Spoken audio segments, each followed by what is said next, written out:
Welcome, everybody. We are in for an exciting time today.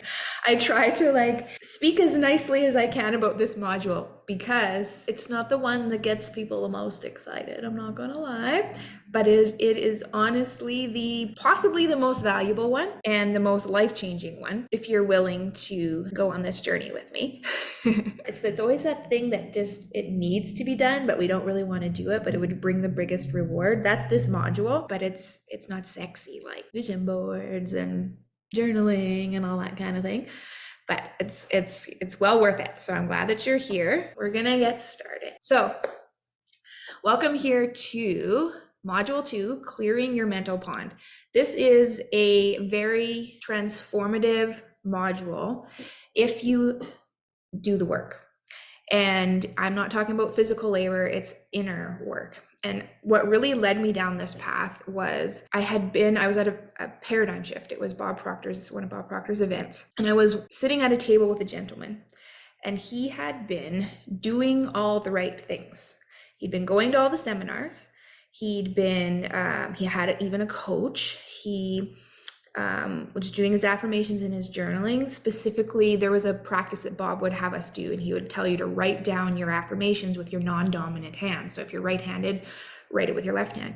He'd been writing his affirmation out 100 times a day with his non-dominant hand for over a year. He was doing all the things, but his results were not changing. And then I would watch some other people, and they seemed to not really be trying that hard, and just things were working out for them. They were making all kinds of money, their businesses were booming, and all this kind of stuff was happening. I was like, what is going on here? What is the difference between the individual who just can't seem to make progress versus the one who just skyrockets and just things take off for them? And I began to research this, to really look into this and to want to understand why. And as I was observing this gentleman, and this took a little bit of reflection after I learned some stuff to go back and I was in a mastermind with him for probably about a year or so afterwards. So I got to know him more. He essentially revealed his cards. And he had a lot of negative self-talk. He had a lot of doubt. Something would happen and he would see the negative side in it. He had gone through a separation with his wife, and he had all this bitterness towards her. There was a lot of stuff going on beneath the surface that was just oozing out. And no matter what he was kind of doing on the surface and the practices he was doing, it couldn't compensate for who he was. Because we attract what we are, not what we want. So that's what led me to this module, to creating this, and what I have titled Clearing Your Mental Pond. So what we're going to discover today, what we're going to learn about cleaning your mental pond is, first off, how to get rid of the garbage that's keeping you from reaching your goals. So this is why I'm going to explain the whole reasoning behind this and why the affirmations and seminars and books and stuff aren't working. You might be one of those individuals who, is doing all the right stuff, is trying really, really hard, and you're practicing and you got your morning routine and doing all the things, but you're feeling like your results aren't really changing. I'm going to go into what is your mental pond, what that means, and why it's holding you back. We're going to do a little bit of a self-assessment, what the state of your mental pond is. And this is a big problem that a lot of people have, is they're not willing to actually look at what's going on, not willing to take stock of things, so to speak. It's time to get real with ourselves. And then we're going to dive into how to clean your mental pond. So these are some tools to deal with these dead fish, so to speak, that are floating in the pond. And this is my take on, and I'll bring into and explain shadow work. So if you've heard that term before, it's been popularized more in the last little bit. We'll talk about that as well, and how you can work through some things and begin the healing journey. It's very, very important, this module. It is foundational for the rest of the course and essentially for the rest of your life. You may feel tempted to skip it because it's not as exciting as the manifesting stuff, where we put up vision boards and make mind movies and visualize our Lamborghini and all this kind of thing. But I would say, and I'm observing, that law of attraction teachers are moving more or seeing more of this development. We always learn new things and grow and progress as we in teaching and how we explain things. And same a while ago, manifesting was very much about like, I'm just going to visualize it, focus on it, and create my reality. Now we're seeing law of attraction teachers beginning more and more. We have to do this inner work and shift ourselves vibrationally because we attract what we are. So this is because you're manifesting all the time. You don't shut it off. You don't just practice manifestation for 10 minutes in the morning. It's going all the time. You're creating all the time. You can't help it. So it isn't something that you can just compartmentalize. You're attracting who you are. So we need to be working on who we are. And this is what this is about today. So first and foremost, what is a mental pond? What do I mean by that? So I want you to imagine that your mind is a pond. Okay? Every negative thought, this is a very terrible looking pond, I know. Every negative thought, every grudge, fear, limiting belief, doubt, bitterness, judgment of others, yourself, worry, neediness, all that kind of stuff. Think about that as a dead fish floating in that pond. All the low vibe emotions, for example, like hatred, fear, pessimism, discouragement, guilt, depression, overwhelm, blaming, etc. Look at that, we'll get like oozing brown grime or whatever floating on the surface of the pond. Okay, so the mind is like a pond, and we have all kinds of different stuff floating in that pond. There could be some lily pads in there. There could be some ducks in there. There could be all kinds of stuff floating in there. And there could be a lot of garbage and stuff as well that is contaminating that pond. You come to this pond and you have a jug of pristine, clear, beautiful, life-giving water. And this represents a seminar or a self-help book or a practice of affirmations or whatever. And then you pour that jug into the pond. To your surprise, what do you think is going to happen? It didn't change. The pond is still full of all the shit. There's still all the fish floating on there, and they're dead, and it stinks and everything. In fact, the water, that pristine water itself, is now contaminated. That's why the books and the seminars and the courses that you're doing, you're not really seeing a lot of progress. You're not seeing stuff shift and change for you, because you are putting these good things in, but you're not addressing all this shit and everything that's in the pond that's like stinking and rotting and causing all kinds of issues for that ecosystem.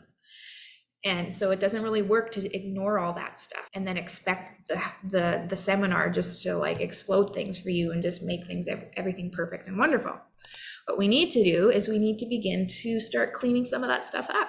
And it's okay. It's not a big deal to get a scooper and start scooping out some dead fish and doing a little bit of work in order to bring that pond back into a state of health and purity and cleanliness. And like I said, I would encourage you, observe people, especially in the self-development communities. And I'm assuming a lot of you are in them, or you have groups that you're a part of, and just watch, and you can see and you can feel a person's energy. You can feel what's really going on underneath the surface, and then think about it for yourself. What is really going on underneath the surface? What is the state of your mental pond? If you want, then what happens when you actually really begin to work at cleaning some of this stuff up and doing some inner work, then you'll find that the practices that you do just really add to your experience, and they work better, or you'll get the results. And the interesting thing is, it's not so much because the book helped you get the results, it's because you shifted who you are. You did the work. And if the book's about making you happy, how to be happy, for example, because you actually let go and got rid of a lot of the stuff that was holding you back from being happy, you're just naturally happy. So the book is just kind of like some icing on the cake, I guess you could say. Not really necessary, but you'll find it could just add a little bit extra for you. So now let's look at your mental pond and see where things are at for you. First off, I want to state this is not about beating ourselves up at all. There's no guilt or shame or anything about the state of things that they're at. A lot of what's been given to you that's going on in your pond was given to you by other people and by other experiences and by programming and all kinds of stuff from childhood. But if we don't look at it, we just keep ignoring it, it's not serving us. So we just want to take a look And so that we can become aware. And then now we can be like, oh, wow, there's all this shit floating around. Let me like scoop it out and clean it up so that I can have the experience that I'm desiring. So no shame or guilt or nothing, first and foremost. Ask yourself, as I go through these next little things, who are you? Because remember, we attract who we are, not what we want. So ask yourself, do I deeply feel these things? And I also want to do another caution, because you could know the right thing to say. A lot of us, because we've read the books and gone to the seminars and done the stuff, we know the answer we should say. And we might even, our ego might have even tricked us into thinking that it's true for us. So, but if you actually would be honest with yourself, you're going to see like, oh, this is really what's going on with me. And throughout your day and throughout the weeks and everything, to be aware, what's your knee-jerk reaction? What's that feeling that comes up? How are you triggered? And things like that will reveal what's really going on under the surface. But we'll do a quick little look right now. So ask yourself this question: are you abundant? Are you peaceful? Are you happy? Are you grateful, loving, powerful, successful? Or do you feel maybe you align with some of these a bit more? Are you limited, anxious, grumpy, frustrated, condemning, weak? Or do you feel like you're failing all the time? We don't ever want to be afraid to expose a weakness in ourselves. Exposing a weakness is the beginning of strength.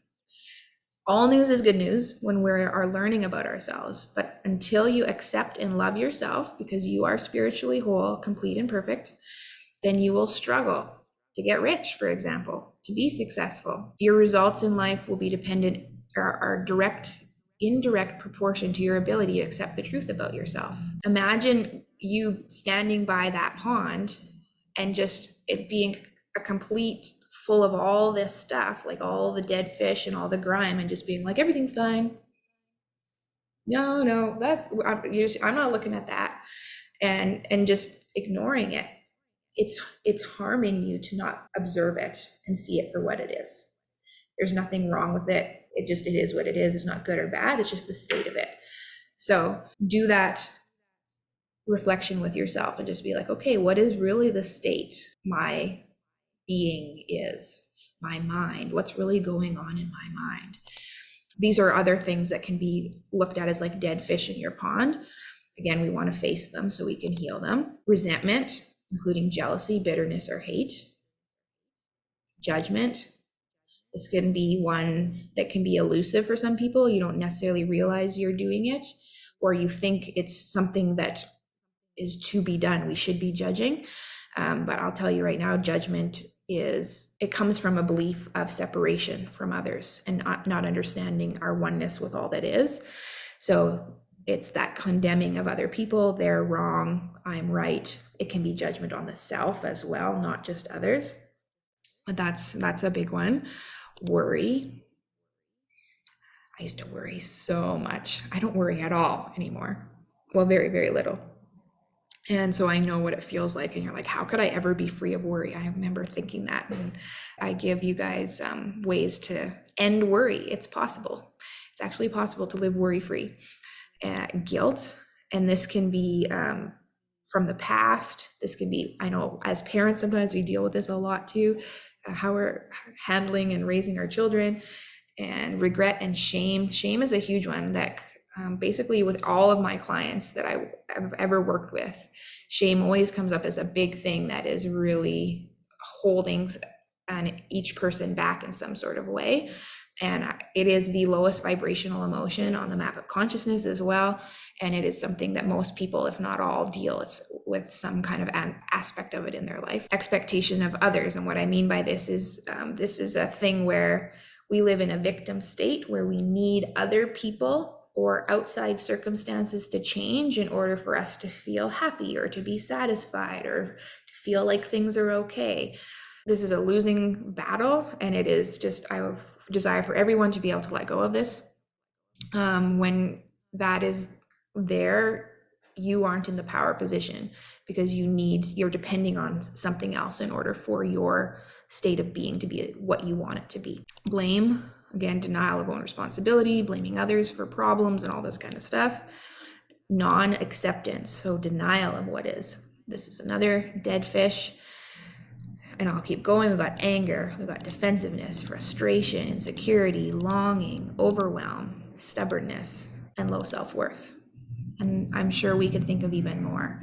But I hope just to kind of get the wheels turning for you to think like, wow, what are these things going on within myself that maybe haven't even been willing to look at, and that are affecting your results, that are affecting your ability to experience what you would prefer, no matter how hard you're writing out your affirmations.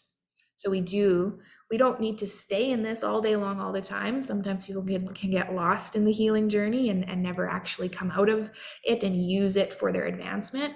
But we want to look at it, learn from it, heal it, and then we can move forward. So this leads me to where I want to talk about and explain the shadow.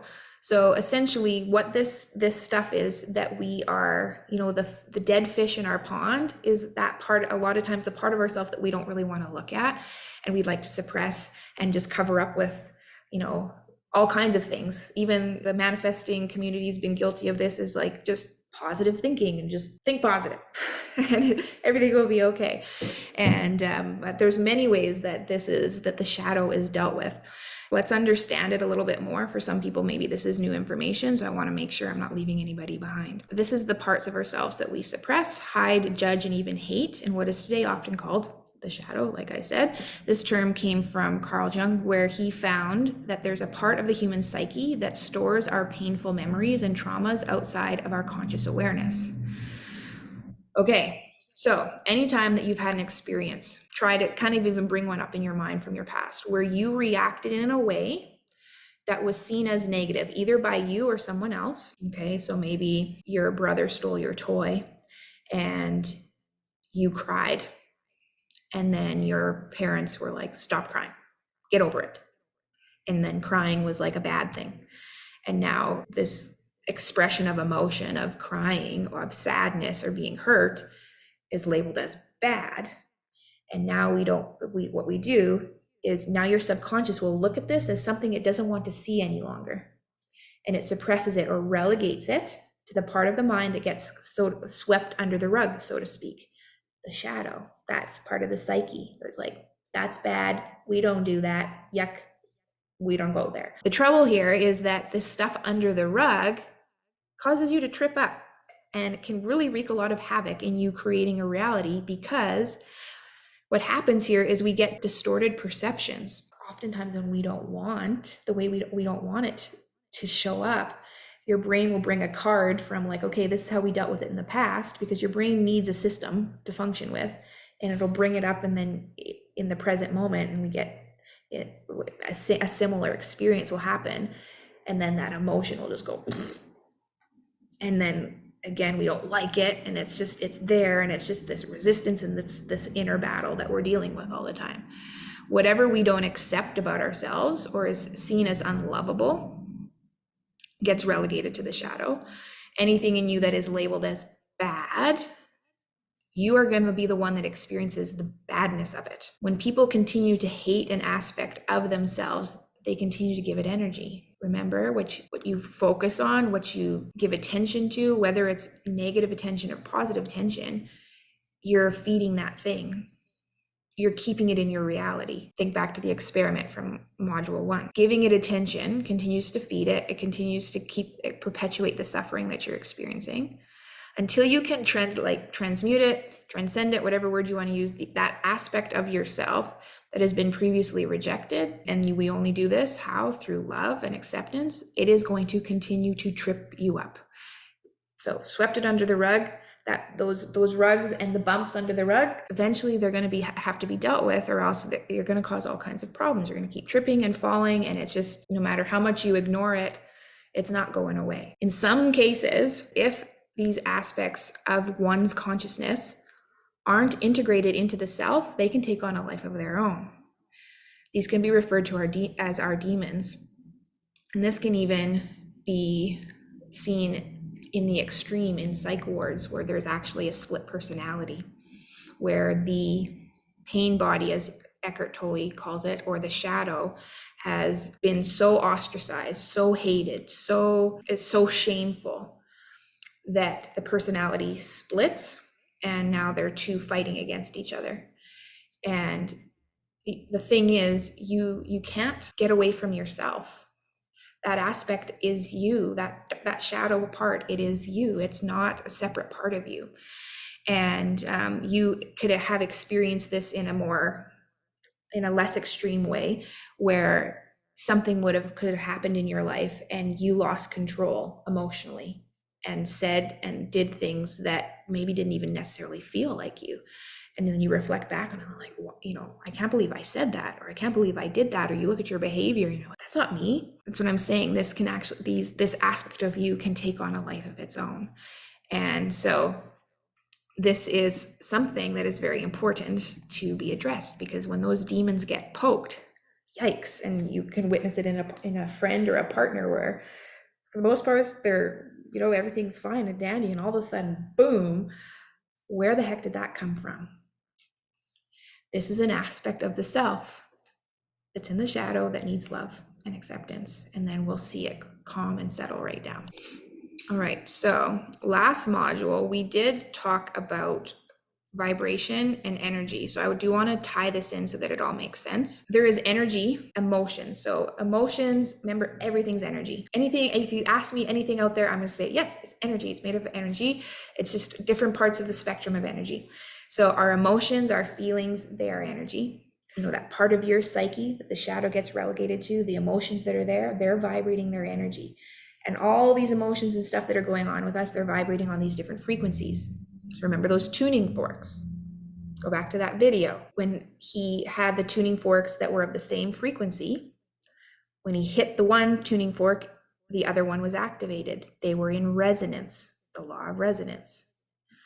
Essentially, when you encounter something that resonates with that frequency, then it gets activated, it gets triggered. So if you have these things within yourself, the dead fish, I'll use that as like a catch-all term for all those things that I shared on those slides, like the hatred and bitterness and anger and all that kind of stuff. Out in the world, and there's things that are of similar vibration to what's within you, it resonates, it gets activated like that tuning fork, and you're triggered, and then it comes out. Or it's in you and you're just feeling the angst of it or whatever, but it's going on within you. The interesting thing is it's not the event or it's not the person that causes a specific reaction in everyone. The best way to explain this is to give you an example, because it has to do what's going on within you that's then going to be determining on how you perceive the situation. I'll give you the example of getting cut off in traffic. One person, they'll get cut off in traffic and they will explode in anger and frustration. I've experienced this being exploded at. It's just like, oh my gosh, this person is incredibly angry and they're giving the finger, they're yelling, they're calling names, all this kind of thing, and shaking their fist. They're experiencing anger. They're experiencing exasperation, and who knows what else is going on there. And then you have person number two, could get cut off in traffic and feel sadness, because they think, oh man, people just don't care about me. I'm invisible. Nobody notices me. Poor me. Why should I even be alive? That's another reaction. Third reaction, a person could get cut off and it doesn't really bother them at all. They're kind of like, oh, they just let the person in, and they might even feel empathy for the individual, thinking like, oh, maybe they're in a hurry, or who knows, they could have an emergency. And same situation, three completely different reactions. Why? It has to do with the vibration and what's going on. You could say what's trapped, what's in the shadow of the individual. This just like, I love to really understand this, because then you begin to see how you are creating your reality based on what's going on with inside of you, based on your perceptions. All these same things can be happening, and we're all living in completely different worlds because of how the traumas that we've been through, because of the previous experiences that we've had, because of the beliefs that we've been given or we've chosen to adapt or adopt and all this kind of stuff. It's not the situation, it's the individual that's going to shape the experience of the situation. What has gone on there? What are you in resonance with based on what you're vibrating in your being? Therefore, that's what you're experiencing. I really hope this makes sense because it's so beautiful when you understand it. It's very empowering because then you have the option to choose your resonance.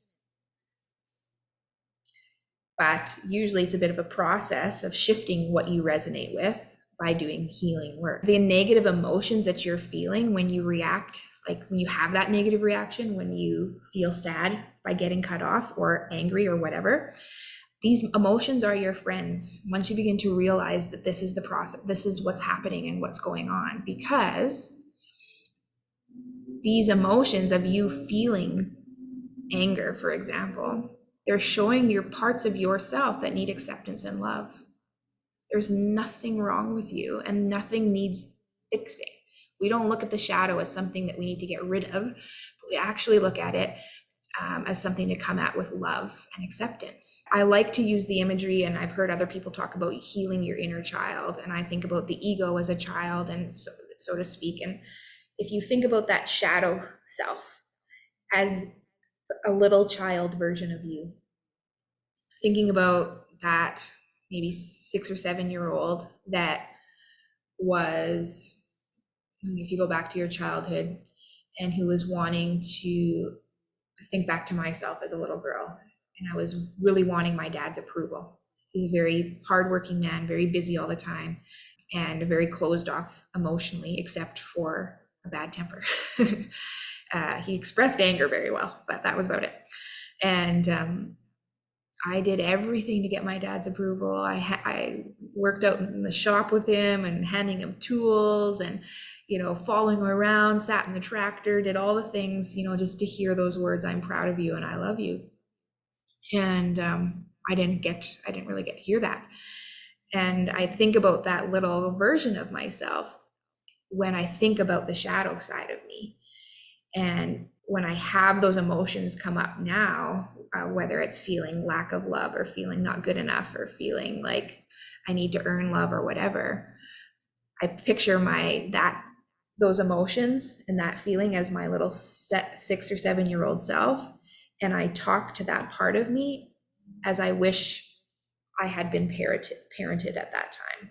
So if I was the parent in that situation, how would I talk to that little girl? And we all have that little boy and that little girl in each and every one of us. And so I wouldn't be like, oh, you stupid kid, get over it. Why are you crying again? Why are you asking for help? Like, go do it yourself. No, I wouldn't talk to my child that way. Why do I talk to myself that way? So have love and acceptance, what I would do. And even if that child is having a temper tantrum, crying, it's hurt, it's scared and sad, am I going to be like, shut up, get over it?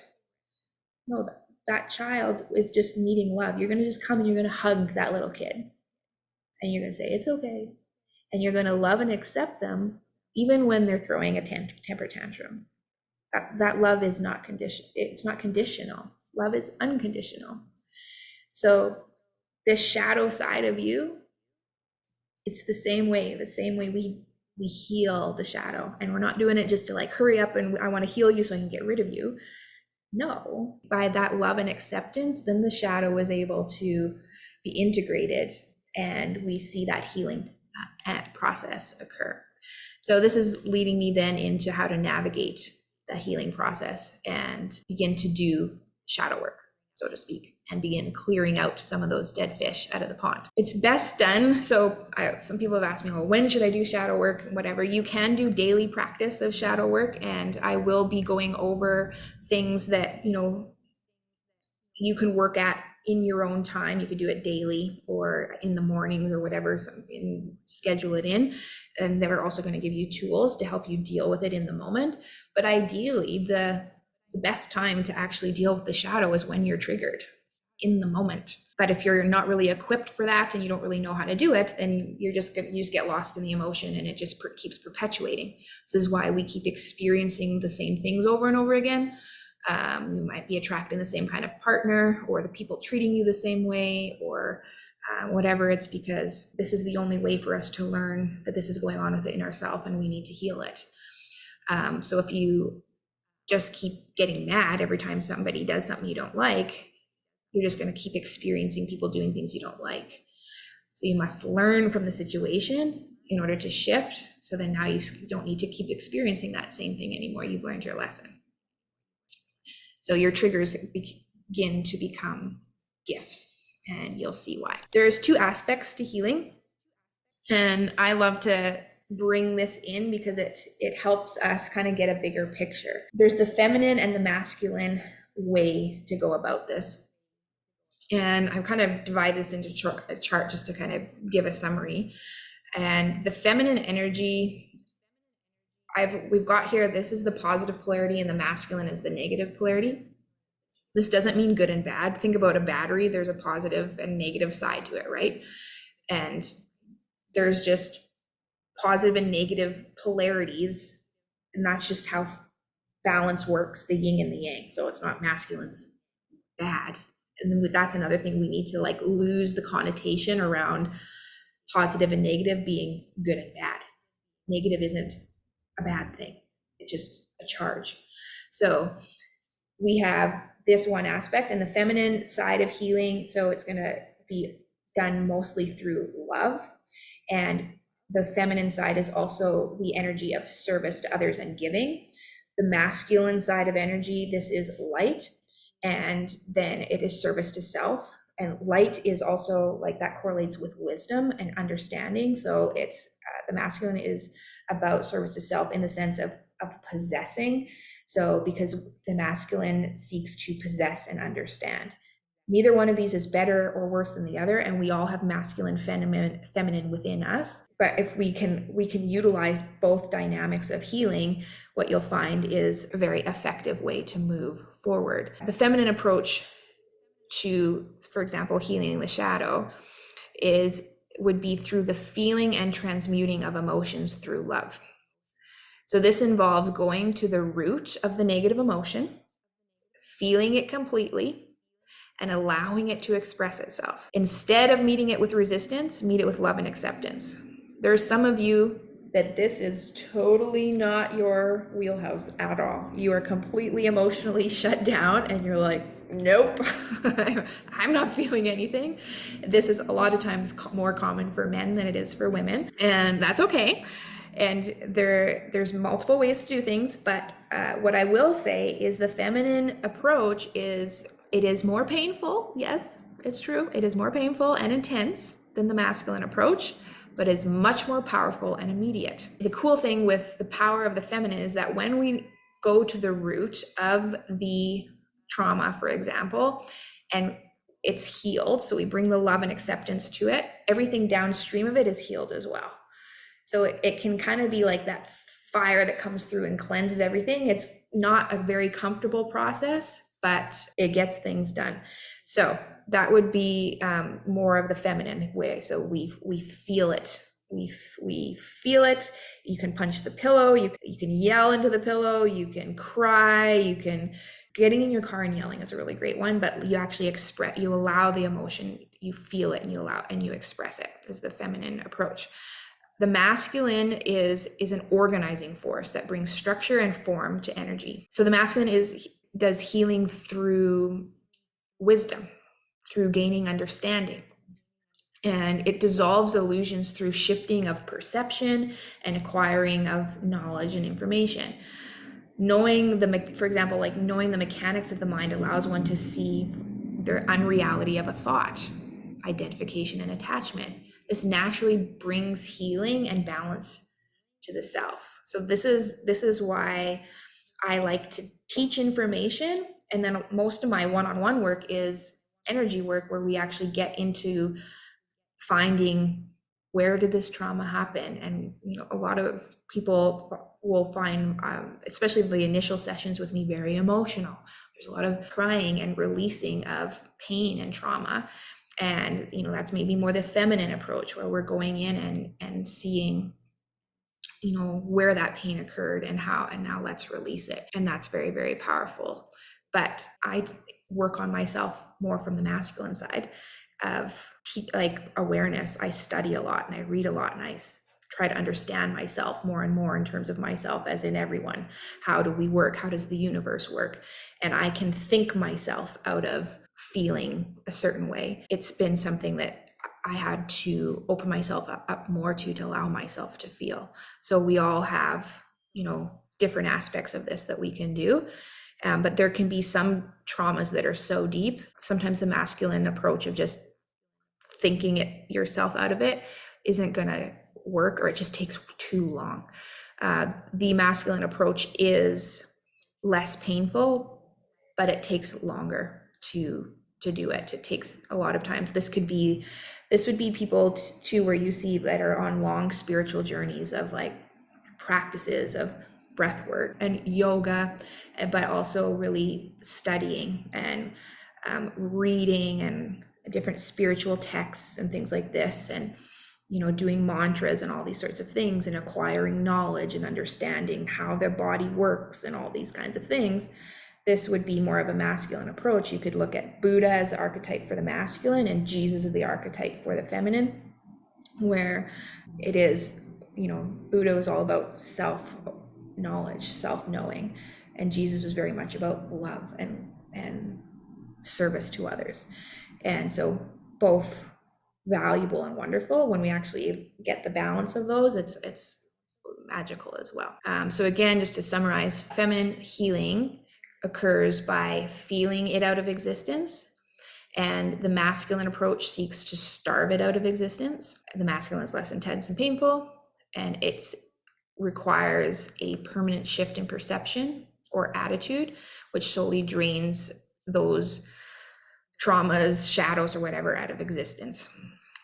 The feminine heals through transmutation, and the masculine heals through recognition. So then what we want to look at here next is I would say it would be a little bit more of the feminine approach to it, because it's going to be something that's going to serve you for the most part in the moment of the trigger happening, of that shadow being, awoken in you or activated. So what the 4 stages of shadow work are: first and foremost, awareness. So you want to be completely present with what you're feeling. And then you can ask, so when I say be present, you want to feel it. Like when the emotion comes up for you, you feel it. If you need, cry, do all the things you need to do, without judgment, without shoving it down. How many of you, when you go to cry, you like kind of hold it in, yet it's stuck in your throat, or you don't want anybody to see you cry, whatever. All of us have been shamed for crying, or shamed for, especially as little children, and our parents had, I'm sure, had the best of intentions, but if certain emotions were expressed, that was bad. You could have got put in your room for it, or spanked, or who knows what happened. But if you expressed emotions that were favorable, then you got rewarded for that. So you can it can be hard for you to let yourself express some of these emotions that are perceived as negative by you or by others. So we want to let those out. We do want to feel them. And then ask yourself, what is going on within me that I'm reacting this way? So again, we're not judging the emotion, we're looking at it. We're having awareness about it. And then we're being curious, being like, okay, if my emotions are my friends, none of them are negative or bad. Sadness isn't a negative emotion. Anger isn't a negative emotion. None of it. They just are. They're just emotions. They're messengers to tell us something. So if this emotion is coming up, what is going on within me that it's here? Why is this within me? What do I need to learn here? What does this emotion have to tell me?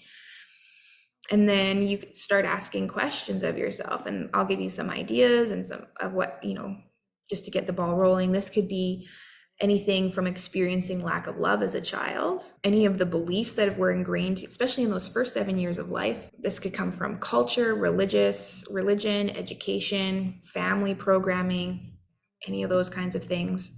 This can come from past traumas that you've had, where you felt a strong emotion that you didn't want to feel. These are the sorts of things that we begin to look at, begin to see, and have awareness around.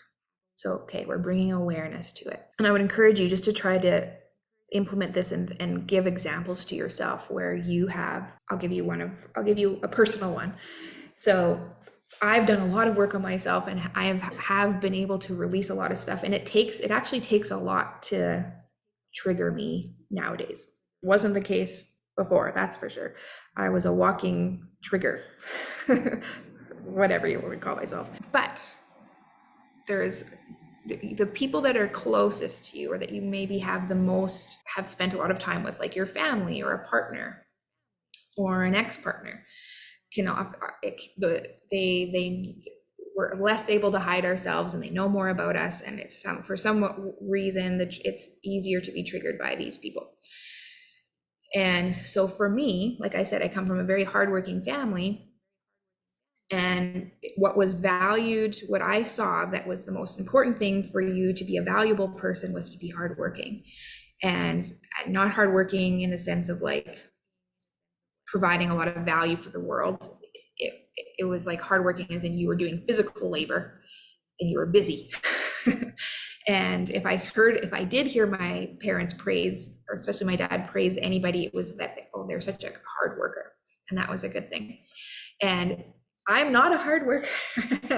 So my soul was like, oh, this will be a fun game. Let's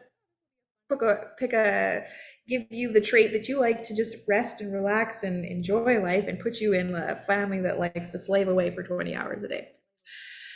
Literally, like my dad would get up at 6 a.m, go to bed at 3 a.m, working out in the yard or in the field.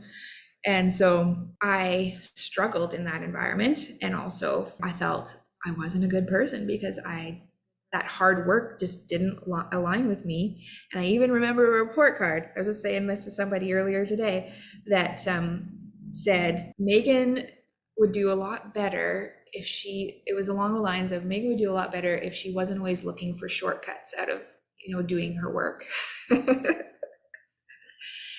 I do believe it was Bill Gates who said something along the lines is like, if he wants to really get something done, give it to a lazy person, because they're going to find the easiest way to do it. So I fully accept and love myself for the most part now because of the way I am, because I look for ways to do things to get more done, and without having to work hard to do it. But so that is a part of myself that was shameful to me, that I didn't, for example, want to work hard, and that let's use the word lazy, that I could be lazy, that I could sit around all day and do nothing.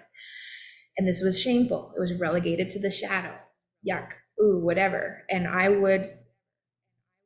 there was many years of my life where I worked really, really hard, and I slaved away and did all that kind of stuff, and I was exhausted and burnt out and sick and all kinds of things. But now I've become much more restful, and I do a lot of things where I just sit and rest and enjoy life. But I'll tell you this, there's a couple of people in my life that when I observe them laying around and not doing stuff, it triggers me. It gets that part of me. And I'm just like, and I will, calm, peaceful, happy Megan lashes out in those moments. I will be mean. I'm being honest with you. I'll be mean, and I'll say things and I'll speak in a tone that's not the kind of person I want to be. But I get triggered and it comes out. And this is a perfect example of people are a mirror, and what you see in other people that you don't like, that triggers you, makes you mad, is showing you an aspect of yourself that you're not loving. And that shows me that I still don't love it. I still feel shame or guilt or something around that I wouldn't work super hard, and somehow I'm not a valuable or a good person because I don't work really, really hard. And I share that with you so you can get an example of like how this works, and you can maybe see in yourself where it's like, oh, I get so mad when this person does this, and when this person does this, or when my partner does this, these triggers that are happening all around you.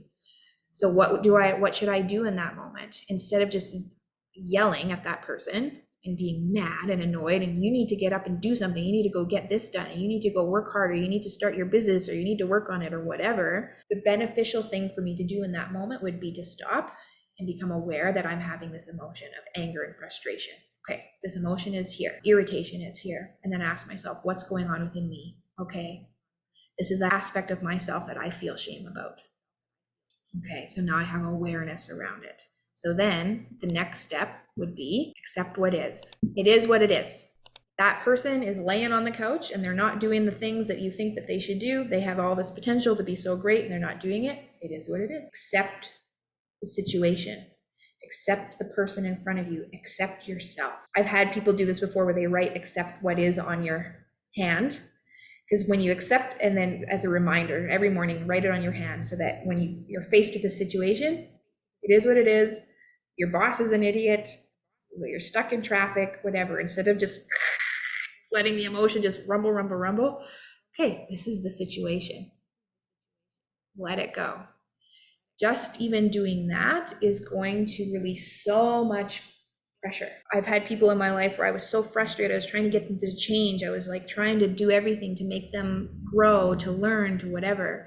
And it took so much of my energy, and it causes so much turmoil within me because they weren't doing what I wanted them to do. And then when I got to the point where I just accepted them for who they are, and it gave me the ability to start to see the good in that person instead of just seeing what they aren't. And then when I began to accept who I was, I started to be able to see the good in me. And this is the journey that many of you might find yourself on, that you're just rejecting all these parts of you. And if you could just accept it is what it is, you are who you are, in a sense, then you can begin to put your attention on the beautiful parts of you. And then magical things happen. Those beautiful parts start growing.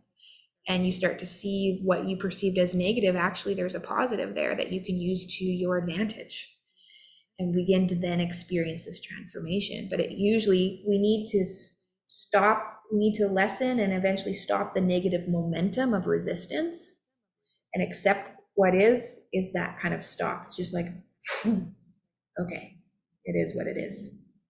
Now we have the ability to move forward. Then the next step is forgive. Forgiveness doesn't mean that you have to forget it or say that, it's okay what happened. Forgiveness doesn't mean that. If someone has done something that has hurt you and whatever, or their actions were harmful, forgiving them doesn't say, oh, it's okay what you did.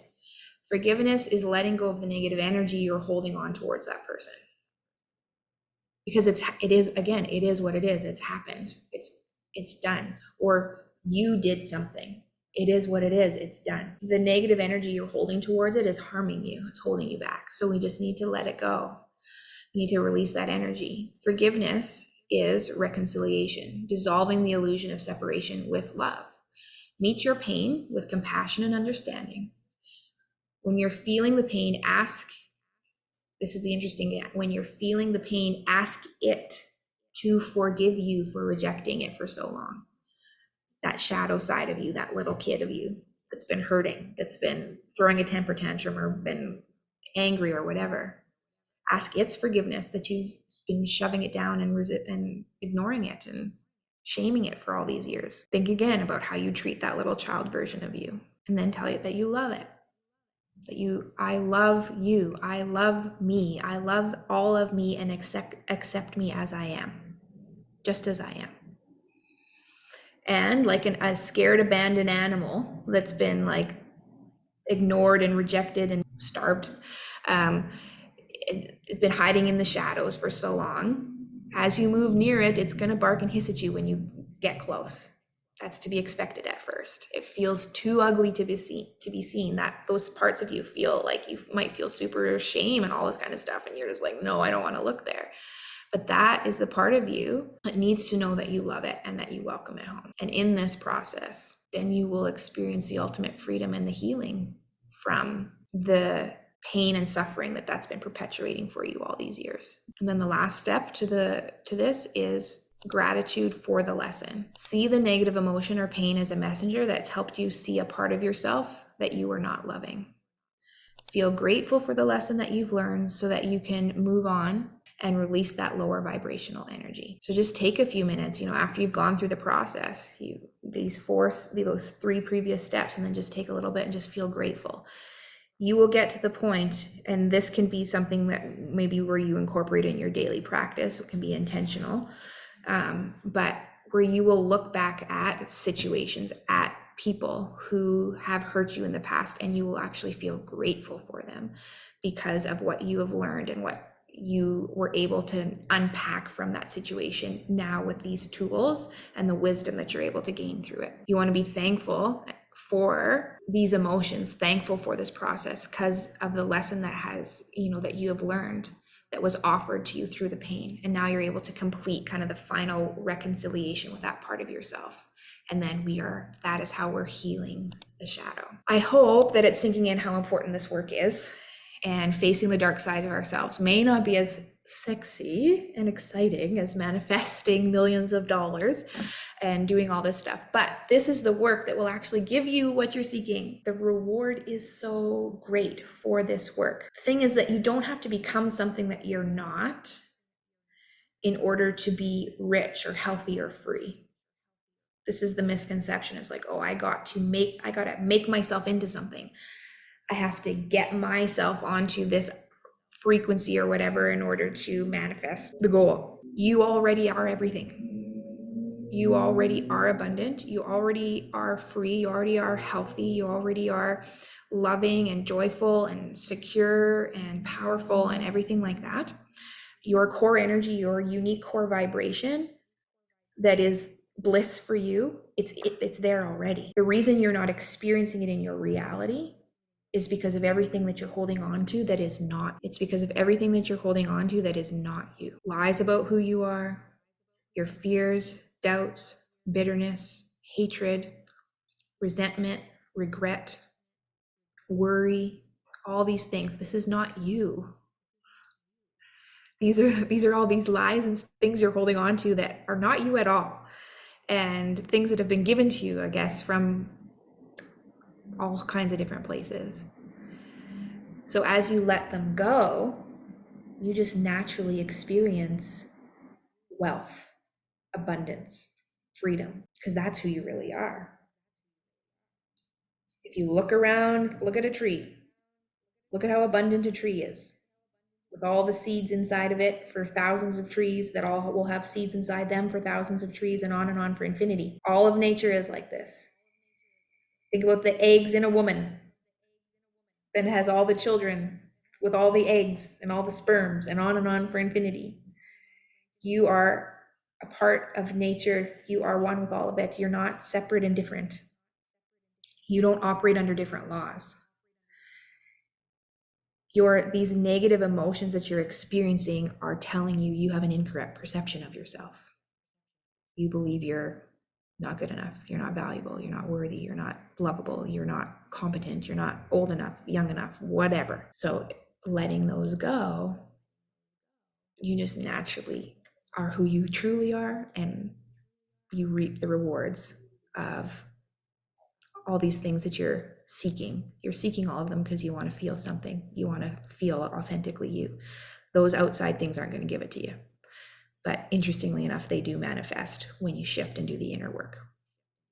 A tree is identified by its fruit. If a tree is good, its fruit will be good. If a tree is bad, its fruit will be bad. So I would implore you, although some of the other manifestation practices are a lot more maybe fun and it's good to do them, don't skip this work, because this is what will give you the long-term eternal results. Then your manifestation practices just add to it. Thing is, you won't have to work hard to try to get yourself into a feeling of abundance by looking at videos of cars and mansions and all this kind of stuff. You'll just naturally feel that way because that's naturally who you are. it won't be work. Now what I'm going to do for you is over the following videos, I'll give you one area of shadow work to work on at a time with corresponding tools for you to do each day at your own pace. So this is going to include things like how to eliminate worry, judgment of others, and negative self-talk or negative thinking. We're also going to go over how to shift perception and change history, so to speak, as well as gain perspectives that diffuse the power of bitterness, anger, and resentment. And I'll be going, and these will be videos that will be done in like short little clips that then you can go through at your own pace or day to day to help you begin to really clean out a bunch of those fish. I see it as really valuable to like intensely focus on this for a period of time in order to deal with some of the bigger stuff and just get it going. And this is because shadow work is something and healing work is something you will engage in for the rest of your life.